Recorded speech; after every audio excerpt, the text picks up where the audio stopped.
Welcome to my channel जेटेड cracker. आज फिर से इस चैनल में आप लोग का स्वागत है। आज हम बात करेंगे नेशनल पार्क के बारे में, राष्ट्रीय उद्यान के बारे में। इससे भी कई बार क्वेश्चन पूछा गया है। तो सबसे पहले जो लिखा गया है यहाँ, Jim Corbett national park, Jim Corbett राष्ट्रीय उद्यान, ये कहाँ पर है? उत्तराखंड में है। Jim Corbett national park, Jim Corbett राष्ट्रीय उद्यान, ये कहाँ पर है? उत्तराखंड में है। और यहाँ पर कौन कौन से जानवर है? हाथी और चीता। इसके अलावा भी कई जानवर है, लेकिन ये सब मुख्य है। उसके बाद है काजीरंगा राष्ट्रीय उद्यान। काजीरंगा राष्ट्रीय उद्यान जो है वो असम में है और वहाँ पर एक सींग वाले गैंडे पाए जाते हैं। एक सींग वाले गैंडे कहाँ पर पाए जाते हैं? किस राष्ट्रीय उद्यान में पाए जाते हैं? उसका सही आंसर हो जाएगा काजीरंगा राष्ट्रीय उद्यान। उत्तराखंड जो है, एक और इसमें एक क्वेश्चन ये है कि भारत का पहला राष्ट्रीय उद्यान जो है वो जिम कॉर्बेट है। जिम कॉर्बेट से दो क्वेश्चन बन रहा है कि जिम कॉर्बेट किस राज्य में, जिम कॉर्बेट राष्ट्रीय उद्यान किस राज्य में है? तो इसका उत्तराखंड हो जाएगा आंसर। और भारत का पहला राष्ट्रीय उद्यान कौन सा है? तो जिम कॉर्बेट नेशनल पार्क ही भारत का पहला राष्ट्रीय उद्यान है। वहाँ कौन से जानवर रहते हैं? हाथी और चीता। इसके अलावा भी और सारे जानवर रहते हैं। काजीरंगा नेशनल पार्क असम में क्यों प्रसिद्ध है काजीरंगा? क्योंकि वहाँ पर एक सींग वाले गैंडे पाए जाते हैं। गिर मतलब गिर राष्ट्रीय उद्यान, ये गुजरात के जूनागढ़ में है। गिर राष्ट्रीय उद्यान गुजरात के जूनागढ़ में है। यहाँ पर चीता और बब्बर शेर पाए जाते हैं। गिर राष्ट्रीय उद्यान गुजरात में है। चीता और बब्बर शेर के लिए प्रसिद्ध है।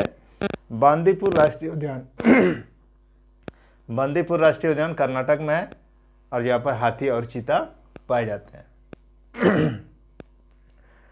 और सबसे राष्ट्रीय, भारत का सबसे बड़ा राष्ट्रीय उद्यान जो है, भारत का सबसे बड़ा राष्ट्रीय उद्यान जो है वो है हिमिस। कहाँ पर है? लेह, जम्मू कश्मीर में। हिमिस भारत का सबसे बड़ा राष्ट्रीय उद्यान कौन सा है? हिमिस।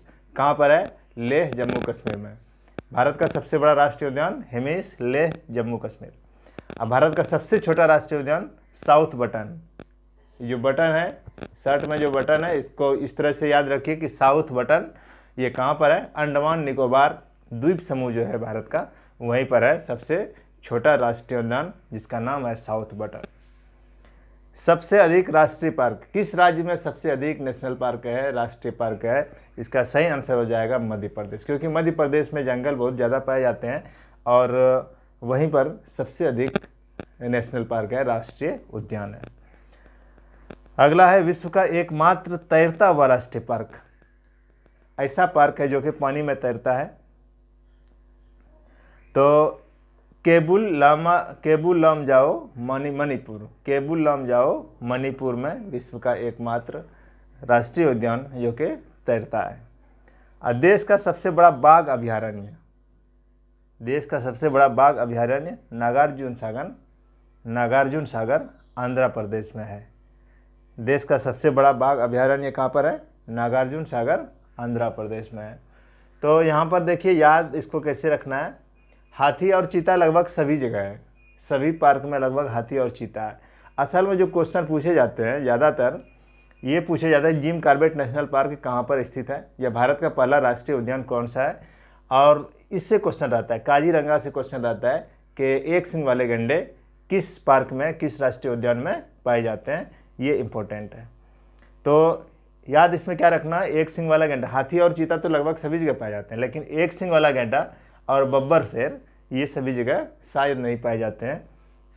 तो इसको ज़्यादा ध्यान देना है कि एक सिर वाला गैंडा असम में और बब्बर शेर गिर में और हाथी चीता जो है वो लगभग सभी राष्ट्रीय पार्क में पाए जाते हैं। तो राष्ट्रीय पार्क क्या है, राष्ट्रीय उद्यान है क्या? ये पहले ये सब पार्क जो है ये जंगल हुआ करते थे, कोई कानून नहीं था, कोई नियम नहीं था। तो वहाँ पर लोग जाते थे, शिकार करते थे, जानवरों को मार देते थे। इससे जानवर जो है, जीव जंतु धीरे धीरे क्या होने लगे? लुप्त होने लगे। पेड़ पौधे भी काटते थे। तो सरकार ने एक नियम बनाया, एक कानून बनाया कि उसको राष्ट्रीय उद्यान घोषित कर दिया गया। उसके अनुसार उस जंगल में न तो पेड़ काटना मना हो गया और शिकार करना भी मना हो गया। इससे क्या हुआ, जो जीव जंतु लुप्त हो रहे थे वो अब बच गए। तो यही है राष्ट्रीय उद्यान के बारे में। आप लोग ध्यान से पढ़िएगा, समझ के पढ़िएगा, याद रखने की कोशिश कीजिए। अगला जो है ये एनीमिया है, जो कि एक बीमारी है। इसको हिंदी में रक्त अल्पता कहते हैं। रक्त अल्पता मतलब अल्प रक्त, मतलब कम खून, रक्त खून हो गया, अल्प मतलब कम। तो रक्त अल्पता मतलब खून की कमी। इस शब्द से ही पता चल रहा है कि एनीमिया बीमारी जो है ये किससे होता है, खून की कमी से होती है, खून की कमी से और फिर आयरन की कमी से। तो यहाँ पर पहला पॉइंट जो है हेमोग्लोबिन, हेमोग्लोबिन या आयरन की कमी से कौन सी बीमारी होती है, एनीमिया। हेमोग्लोबिन या आयरन की कमी से जो बीमारी होती है उसका नाम है एनीमिया। इससे क्या क्या होता है, जब किसी बच्चे को एनीमिया हो जाएगा तो उससे क्या होता है, वो सबसे पहले क्या करता है, शरीर को प्रभावित करता है और दिमाग को भी प्रभावित करता है। शरीर और दिमाग दोनों कमज़ोर हो जाते हैं। बच्चे को पढ़ाई में इंटरेस्ट कम हो जाता है, बच्चे को पढ़ने में मन ही नहीं लगता है और ठीक से पढ़ भी नहीं पाते हैं। एनर्जी लेवल जो होता है उसका, शरीर में जो ताकत है, ऊर्जा है, वो बहुत कम हो जाता है। और इसको दूर करने के लिए क्या क्या खाना पड़ता है।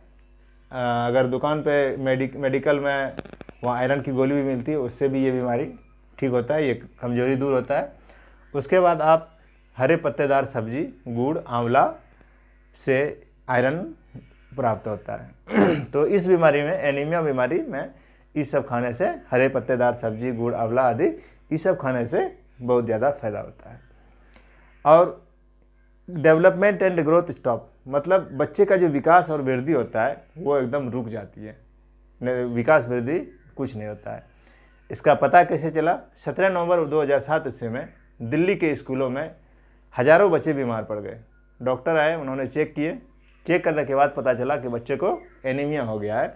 एनीमिया क्यों होता है, पोषण की कमी से, खान पान की कमी से, संतुलित भोजन नहीं करने से ये एनीमिया बीमारी हो जाती है।